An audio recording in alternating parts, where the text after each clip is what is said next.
YouTube channel ng Tape Inc. Terminated. Mga fans ng TVJ sinisisi. Mga panibagong Itbulaga host. Galit na galit matapos ma-terminate ang kanilang bagong gawang YouTube channel na ilang araw pa lamang ginawa. Tila sinisisi ngayon ang mga fans ng Legit The Barkads at TVJ sa pagkakatanggal ng YouTube channel ng Tape Inc. 2 araw matapos nilang ginawa. Matatandaan na nitong Sabado, August 12, 2023 ibinahagi ng mga hosts ng Itbulaga ang paggawa nila ng YouTube channel kung saan mapapanood umano ang kanilang show. Subalit, nitong Lunes ng madaling araw, hindi na accessible at hindi na nakikita ang kanilang YouTube channel. Tila maraming mga netizens ang nag-report sa kanilang YT channel kaya ito tinerminate ng YouTube. Samantala, agad namang nagsalita ang mga panibagong Itbulaga hosts kung saan hayagan nilang isiniwalat ang kanilang pagkadismaya sa umano'y mga toxic bashers ng kanilang show. Naaawa naman umano ang ilang mga fans ng Tape Inc. sa social media manager ng Tape dahil mawawalan na naman ito ng trabaho dahil sa kagagawan ng mga walang hiyang fans ng TVJ na hanggang ngayon ay hindi pa rin nakaka-move on sa pag-alis ng TVJ sa show.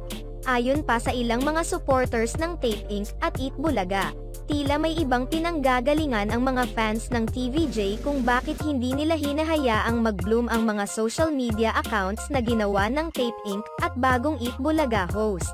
Matatandaan na nerestrict din ang mga naunang social media pages ng Tape Inc. at Itbulaga, matapos umanong i-report ng mga fans ng TVJ.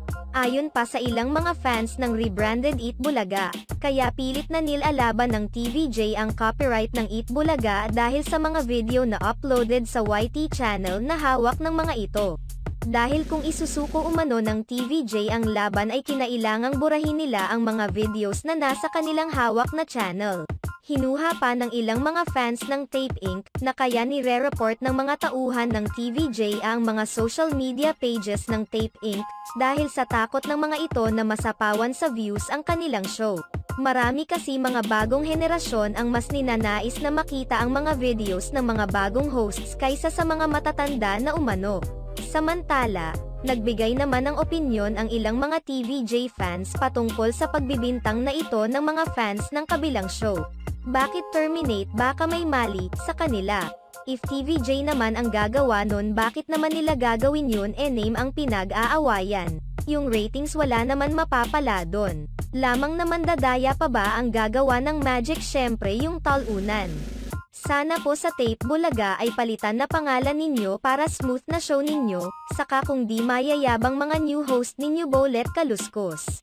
Ganda sana ng kompetisyon ng mga shows. Bawasan ang yabang at focus lang sa show. Buong bayan kasi ang kalaban ng Tape, hindi kasi sila marunong makinig sa taong bayan, bitawan na kasi yan titulo.